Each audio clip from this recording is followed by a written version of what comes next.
Hi, this will be the third video in the series, and I do hope you're enjoying learning a little bit about my artistic techniques, how I mix colours, how I apply. By the end of this video, we will have finished painting, and it will probably be about a week before you see the finished item because I'm waiting to have enough to glaze and fire. So that will be upcoming in about a week when I do a kiln unload. This one has more depth here in the shading and the colours. Overall it's a deeper coloured bird, and I want them to be quite different because for me it's an experiment in what colours are what too after they're fired and learning underglazes. So I have left this one slightly deeper in colour. The colours have more depth to them, and this one is a little more ethereal, a little more watercolourish. I still have to put the blossoms in. I'm not going to put this bit here. I'm just going to put leave that out. I'm not going to do the shading any darker than it is here because I don't want it darker, but I am going to add a little bit of shading. I have my palette down here so you can actually see me mixing. I do have to add some shading here, and some shadows here rather, and I will show you that to start with. So I did have a nice purpley blue-grey mixed up in that big swatch down there from several different colours. See how this shade, the shadow of the bird, comes from there back around. But here, where the shadow meets the light, will be the lightest, and this will be the deepest. I will wet the entire bird right down to about there, and right across to where I want the shadow to end, and a little bit further. And then I will take this much smaller brush with a little bit of colour and water in it, and just add it like that, right down over all the colours. But I do want that line there. I don't want a harsh line, but I do want a line, which is why I wet it just a little further over this way. And then I'm going to go back in here with just a little more to deepen it just a little bit more. Wet and dry the brush off, and before it dries, flick it over into there. And that will give, once it's finished, the illusion of shadow. But I would like to add some more contrast in here. The more darks you put in, the brighter and lighter your whites and pale colours will look. Now I will tell you, so I'm going to add a little bit more white on this one down around here. I will tell you that yesterday I sat and I threw 3 porcelain mugs. Now I haven't worked with porcelain before. I haven't thrown it or done hand building or anything else with it.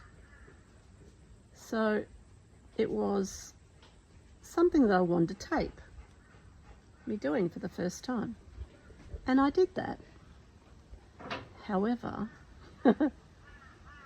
my border collie puppy Lily, who's only 14 months old, has suddenly, she was booked into the vets to be neutered this week actually, and she's suddenly come in season.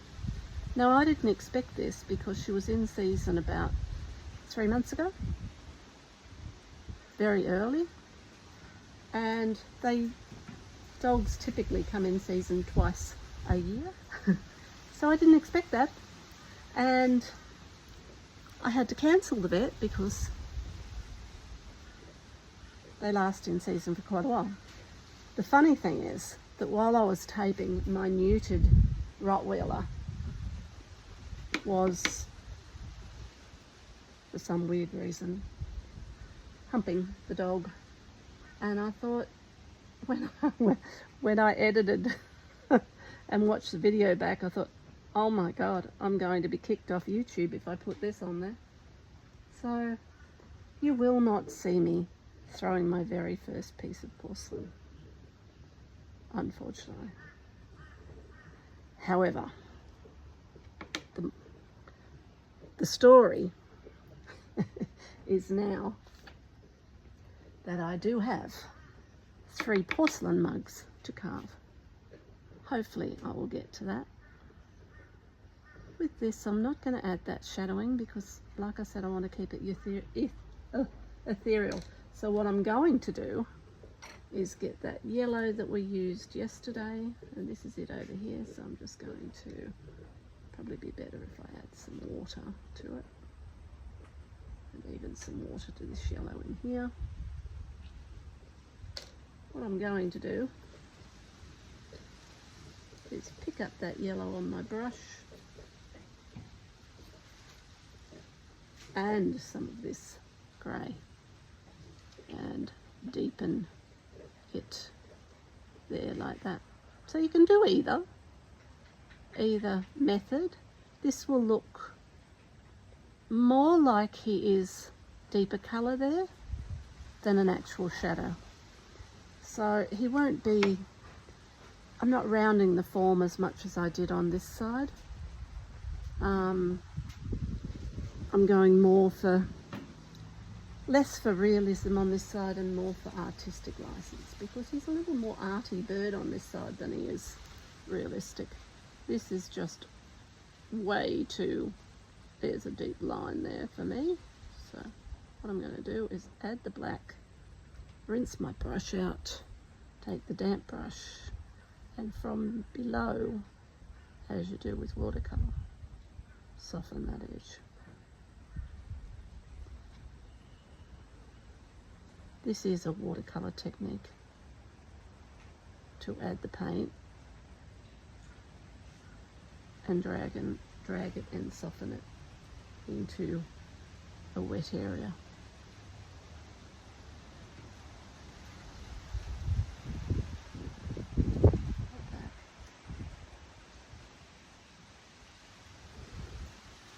So it's not like a stark, harsh line. And because it is black and so harsh, I now do have to add a little bit more of that depth in there. Otherwise it just looks like it's got one random slash there. I want some more dark in this beak.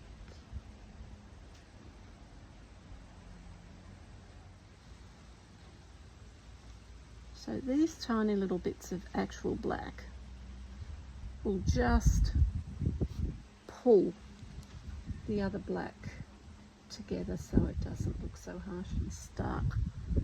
And this down here, of course, is far more dark. So when I said I want him ethereal, I don't want him to look like a watercolour. I actually want him to look slightly realistic.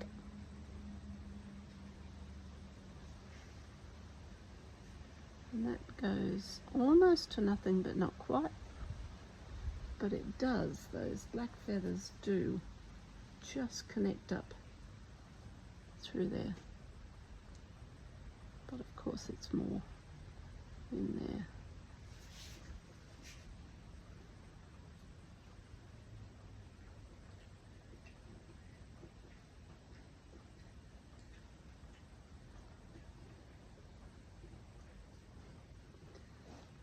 Little more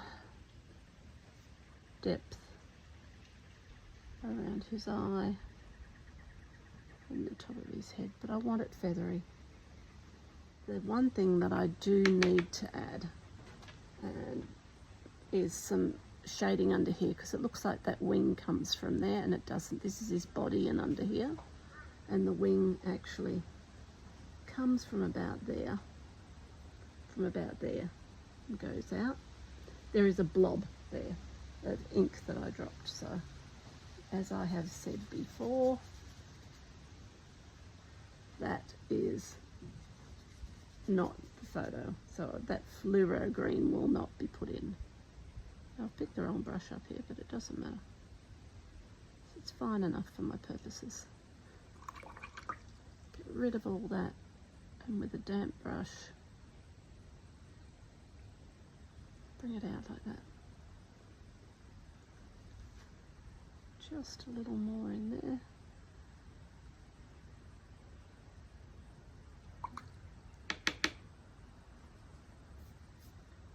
And now I will add, this is the finest shadow down here. But there will be more shadow under there because the wing is shading it, whereas this is just shadow forming the form, creating the form. Not a harsh line, you need it to go up. And now, there is some shading under there. This is actually where the wing is, and this here is the body. So that dark bit is wing, but I don't want it black. So I'm going to go into this purpley grey over here that I mixed yesterday. Pick up a little of that because it's not really black and it's not really wing colour. It's a bit of both. So a little bit more shape and definition there. And just to make that look more realistic, we'll get this yellow and make the body separate from the wing here. And we're doing that with colour. With the other, we did it with shading. With this, we're doing it with colour. Tiny, tiny, tiny. Can you see that hint of white on the end of that brush? And just lighten, colour up ever so slightly. The only other thing I'm going to do, which will, whoops, it's a little bit too much, so we'll keep that pretty light. I'm just sliding this brush right into there and getting tiniest little bit on the end. Hope you can see that. And I'm going to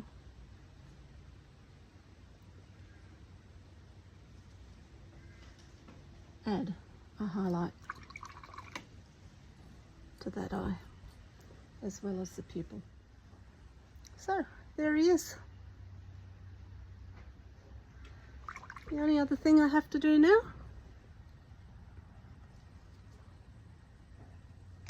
is, and I will mix this, this is poppy orange, clean spot, little tiny itsy bitsy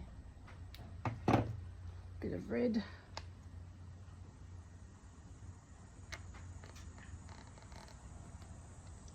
and the only colour I am going to use, this ivy green. I am going to mix that poppy orange with the red crimson to get a deep, like this apricot flower colour. But first I'll use this green.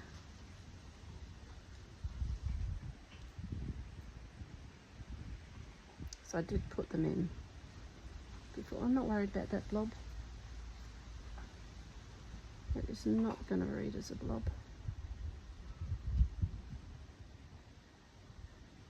Oh, that's watery. I like it, but with care. I might like it, but I don't want a big blob depositing on my mug.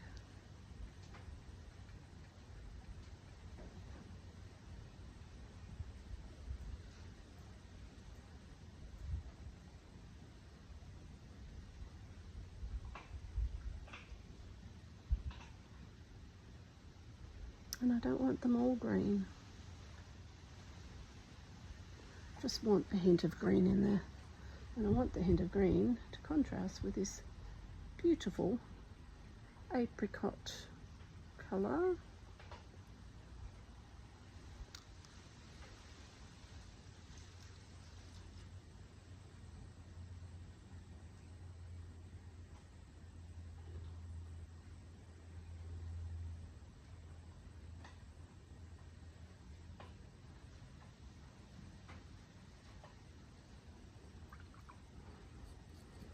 Now I'm going to take some of this white, put it here, mix it with that poppy colour to get a much, much paler pink, super pale pink.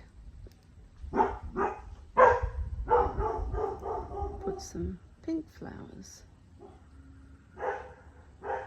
randomly here and there. It doesn't always have to be in where you've cut it out. And then from there I'm going to get this yellow down here, add to the poppy colour to make a lovely mustard gold colour, and add one or two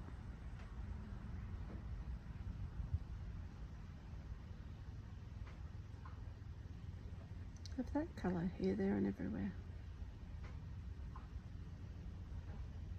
Doesn't have to be precise, nowhere near it. One or two here and there.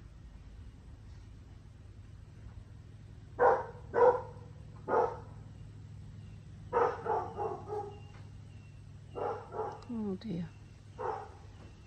The dogs have decided somebody coming next door is not who they want. There you have it. There's the second bird. Painted. Ready for bisque fire. I will say again, you are free to take a screenshot of this, get it copied and paint along with me.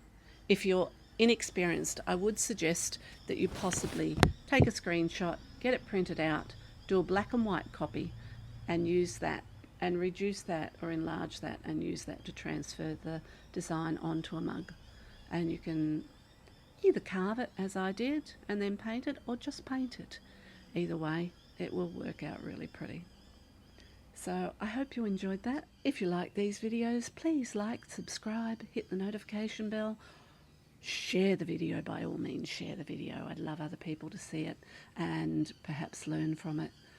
And I so appreciate you coming and watching. So thank you. Bye for now.